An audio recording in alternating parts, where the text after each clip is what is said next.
Hello everyone, welcome back my channel. तो friends, आज मैं यमी फूड के साथ आई हूँ। आज मैंने घर पे नहीं बनाया कुछ, तो आज मैंने बाहर से मंगाया ये कौरमा। और ये थोड़ा सा मैंने अफगानी चिकन रखा है, साथ में रुमाली रोटी और दो खमीरी रोटी और सैलेड और चटनी। तो फटाफट स्टार्ट करते हैं। अभी खाना गर्म है, तो सबसे पहले पानी ले लेते हैं।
ये जो रोटी होती है खमीरी, इसको च्यू करने में थोड़ा टाइम लगता है। थोड़ी मोटी होती है लेकिन सॉफ्ट भी होती है। इसका अलग टेस्ट है, बहुत अच्छा लगता है। ये कौरमा के साथ हमेशा खमीरी रोटी ही खाई जाती है।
Okay guys, I am done.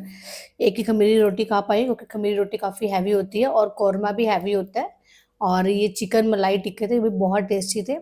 तो मिलती हूँ अगले मुकबैम में, तब तक के लिए बाय।